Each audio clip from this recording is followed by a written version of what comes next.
Salut à toi, salut, bienvenue sur mon site. Ouais, ça fait un bout de temps que j'ai pas fait de vidéo. C'est les affaires, J'étais très occupé, mais je tenais en ce début d'année à faire une petite vidéo pour te souhaiter une très bonne année 2023. Tous mes voeux de santé, de réussite, à la fois pour toi et pour toute ta famille. Alors en cette nouvelle année, je voudrais partager quelques réflexions, quelques conseils avec tous ceux qui me suivent. Cette nouvelle année, il faut, il faut se donner les moyens d'aller de l'avant. Il faut réussir à faire quelque chose dans cette nouvelle année. Il faut évoluer dans cette nouvelle année. Alors, pour aller de l'avant, la première chose que je conseille, c'est de se pardonner. En cette nouvelle année, de se pardonner soi-même toutes les erreurs qu'on a faites, toutes les choses qu'on n'a pas bien faites, les insultes, les injures, les manquements, de se pardonner à soi-même, de se pardonner. Parce que si on ne se pardonne pas, on ne peut rien faire soi-même. Si on ne se pardonne pas, on aura l'impression d'être souillé ou de ne pas être en paix avec soi-même. Il faut se pardonner. Car le Dieu qui nous a fait, il pardonne. Il ne juge pas comme les êtres humains jugent. Il ne condamne pas comme les êtres humains condamnent. Donc il faut se pardonner pour se découvrir et se réaliser. Il faut se pardonner. Ensuite, en cette année 2023, il faut rester proche de la nature. Pour ceux qui aiment la nature, il faut rester proche de la nature. Il faut redécouvrir la nature. Il faut faire corps avec la nature. Il faut protéger la nature. Pour moi, cette année 2023, s'il faut lui donner un terme, c'est vraiment la nature. C'est l'année de la nature. Il faut prendre soin de la nature.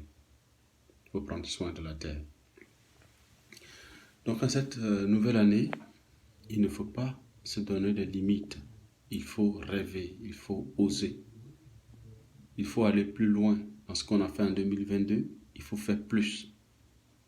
Il faut se donner les moyens et tous les moyens de faire plus.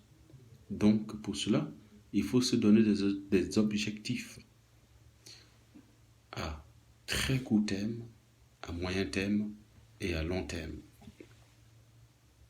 À court terme, qu'est-ce qu'on peut réaliser là, maintenant, et nous mettre au travail pour le faire, dans l'optique de faire celui de moyen terme, qui peut être dans 2 mois, dans 3 mois, et puis à long terme, peut-être dans 6 mois. C'est un long terme relatif. Mais je reste à l'intérieur de cette année. Donc cette année, réalise-toi, réalise-toi, réveille-toi et réalise-toi.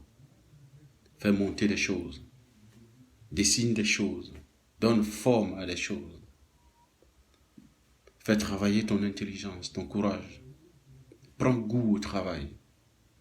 Cette année, travaille. Retrouve la paix, la liberté que le travail donne. Donc cette année, vois tes vœux les plus tenaces, les plus importants pour toi se réaliser. Voilà, c'est ce que je voulais partager avec vous cette année et que l'année 2023 soit meilleure que l'année 2022. Et qu'en année 2023, ceux qui ont commencé des projets, ceux qui ont commencé une entreprise, ceux qui ont commencé à construire quelque chose, ceux qui sont dans un projet qui est en train d'avancer, que ça avance encore plus. Car je le dis toujours, c'est lorsque tous les projets avancent Lorsque le projet de ton voisin avance, réjouis-toi.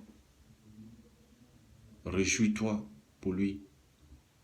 Et dis-toi, ça y est, l'abondance divine lui est apparue. Et que cette abondance-là, elle est sans limite, elle est sans fin. Elle peut aussi t'apparaître. Donc, il ne faut jamais désespérer. Et il ne faut jamais, jamais en vouloir aux autres parce qu'ils réussissent. Par contre, il faut se rapprocher d'eux, apprendre d'eux et faire de cette année 2023 une année bien meilleure que l'année 2022. Cette année 2023, je ferai plus de vidéos, je partagerai plus d'expériences personnelles pour faire grandir la communauté. À très bientôt.